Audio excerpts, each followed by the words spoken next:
There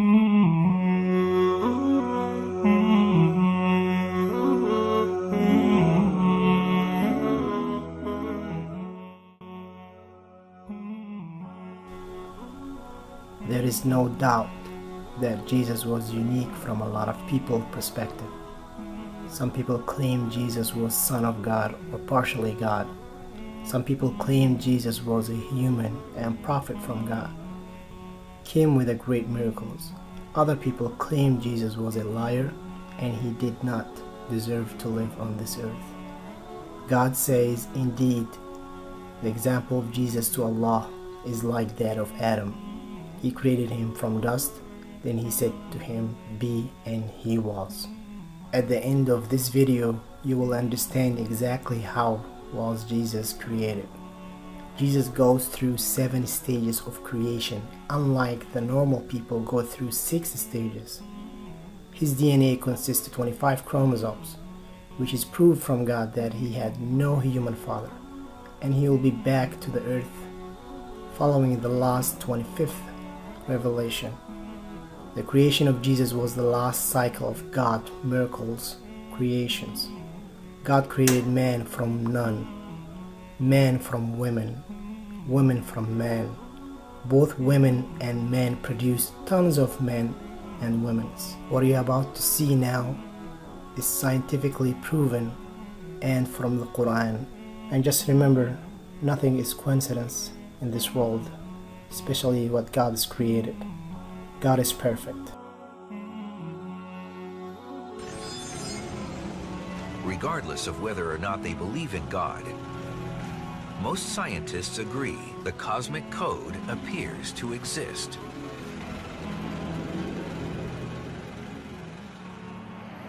Everything in the universe is determined by the fundamental forces of nature. The strengths of those forces are characterized by numbers called fundamental constants that are so sensitive that if they changed by just a little bit, the universe as we know it wouldn't be here.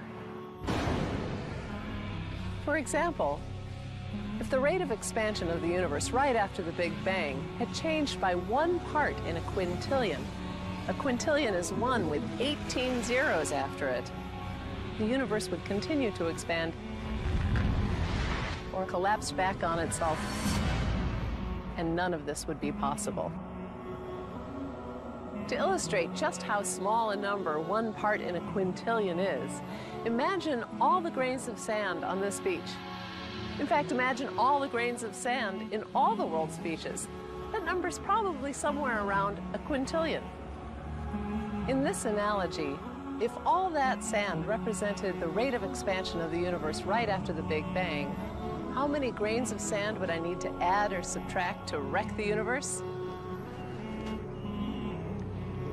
Just 1 grain, 1 in a quintillion. That's how precise things had to be for us to be here. But even though the Big Bang was perfectly calibrated, intelligent life would never have formed if matter had spread evenly across the universe.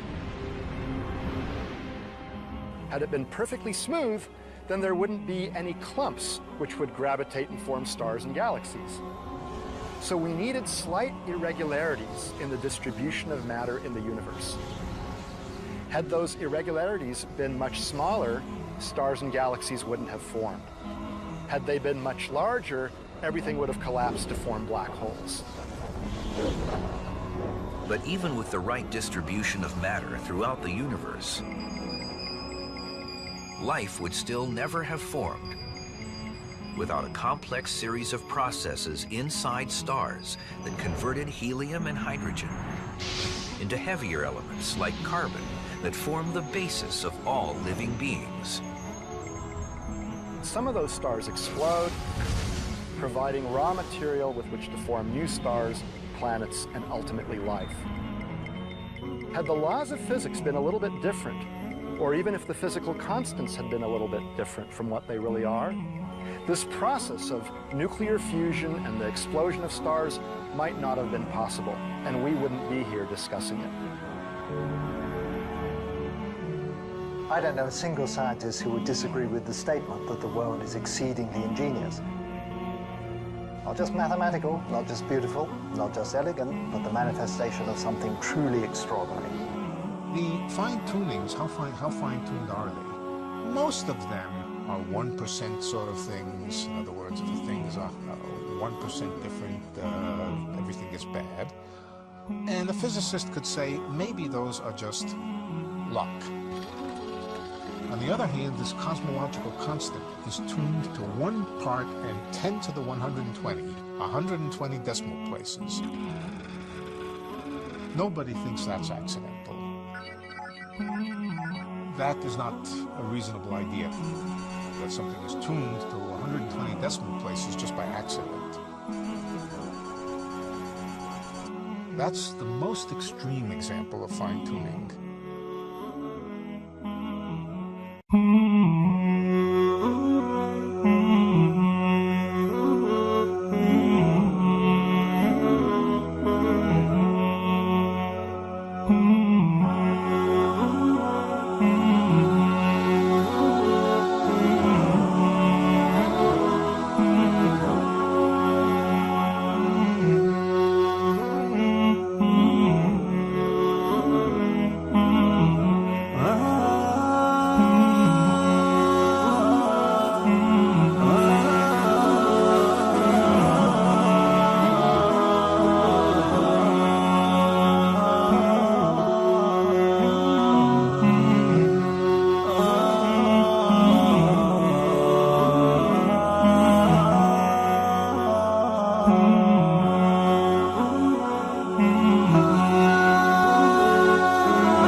Titled The Believers, from the 12th to the 14th verses, God is said to give a detailed description of how the human being is formed.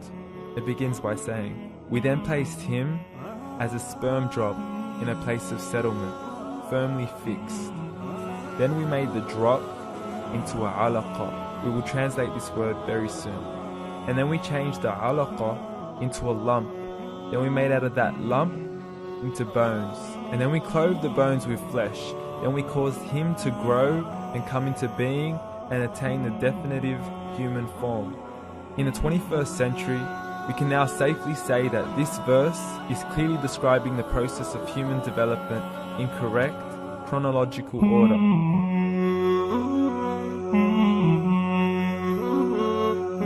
Descriptions of the human embryo in the Quran cannot be based on scientific knowledge in the 7th century. The only reasonable conclusion is that these descriptions were revealed to Muhammad from God.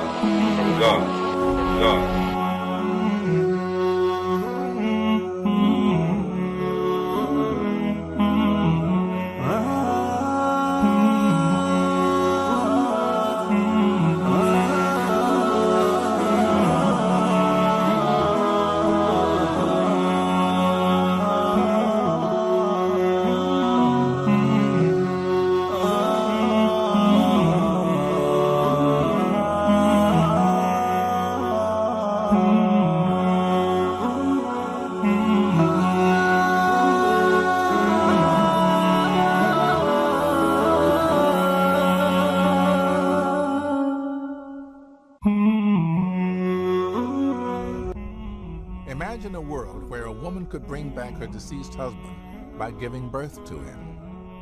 Or a man could bring back his mother and raise her as his daughter. If we have a living cell of a dead person, certainly we could, in theory, clone that individual.